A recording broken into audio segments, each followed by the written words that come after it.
Drive on mama, buckle up. Andrea TV here from driveonmama.com, and you want to know, can I decline Doordash orders?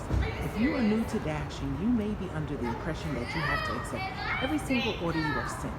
You do not. You can decline an offer for whatever reason you choose. Now, when you do decline, it will affect your acceptance rate, and in most markets, if you fall below a 70% acceptance rate, you're not going to see as many orders, and you're not going to see as good as orders. So it is at your discretion. You can do it if you like. And the penalty is, if it goes below 70%, you get less orders. That's how they give you a pow on your hands for doing that. Just to give you an example, we are doing an abbreviated dinner shift today. I have about an hour and a half right now, 6:30, and then I have to do some children duties, then maybe one full hour after that, and then pick my husband up from the airport. So I declined my first two orders, and they were good orders. The first one was for $9.50. I didn't screenshot it because I knew I wasn't taking it, and I wasn't going to film, but I changed my mind because this is a question people have, and that child is loud. So the first order was $9.50 for 2.2 miles, but it was 2.2 miles going into a neighborhood that has many short streets, and all of them have stop signs. So it would have taken a long time to get there. And the heart of the dinner shift in my market is 5:30 to 7:30. I'm really only going to have the 1 hour, 6:30 to 7:30, and then it starts to die down. It's a Tuesday night. Tuesday and Wednesday are the slowest nights in my area. So I declined the $9.50 for 2.2 miles. The next one they sent me was for $11.50 and 3-point-something miles. Again, it was going to a neighborhood with a lot of the short streets and stop signs. So I declined that one too. I think right now I'm sitting at 73%.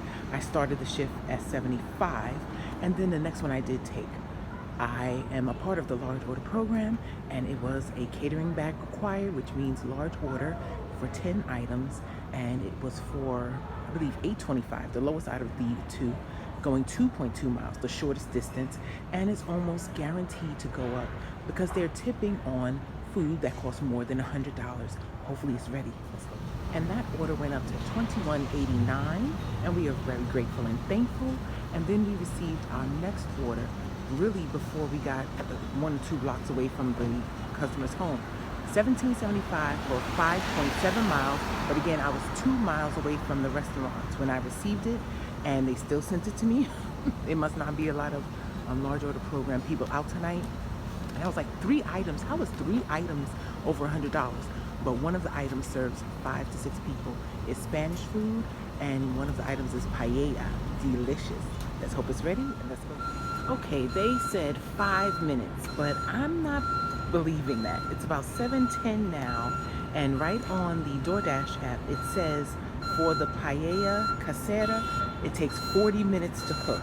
And I'm almost sure Doordash didn't send me the order at the 30-minute mark, and it was only 8 minutes to get here. But we're gonna wait, and this may be the last order for this 90-minute period, depending on how long it takes, because we're still about 20 minutes away from my daughter's school, and we're not sure what time she's gonna get out. Somewhere between 7:30 and 8. So let's go back in and keep our fingers crossed. Okay, that was a successful drop-off, and we received $29.52 in total. Thank you, Mr. Customer. And then we did arrive, well, we ended that dash because I find if I make too much in 1 hour, that they won't send me another large order if there is one out there. So we ended that, arrived back on the avenue, did receive another order, but we had to decline it. It was just too far. It was another large order, picking up Indian food for 17 and change again, and it said it was going to go up. It had the green diamond, but it was going like 8 miles, and it would have taken me probably 35 minutes to get there, and I don't have 35 minutes, so I had to decline that one. I'm now at 74%, and we are going to end the dash, go do the children thing, get them home safe, and then come back for an hour, hopefully. It's a Tuesday night, so in that hour I might not get an order. If I don't, this will be the end of the video, but if I do, you'll see me in a minute. Okay, all children have been collected. They are in their Uber on the way home, and it is about 8:47. We did log on to Doordash at 8:32 and received nothing for the last 15 minutes. Turned on the Uber app in the meantime, and we received one, $6.09 for half a mile, we're going to get one quesadilla, medium rare. And of course, that means it's a steak quesadilla. So we are ending the night on that Uber Eats. Unfortunately, we did not get another DoorDash we were willing to take. We did get two. One was for a very low amount, most likely no tip, and it was going, I believe, 2 miles and change. And I only take the no tip orders when I have to, meaning when I'm close to falling below 70%, and I'm at 73%, so that's a no. And or when it's going to be quick and it's slow.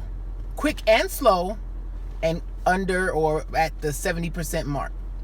So you can decline all the orders you want, but you will pay the price in less orders in the future. And that is for the platinum markets as well. When you fall below that 50%, you're going to see only the trash and the far distances, unless it's the busy times, like lunch and dinner.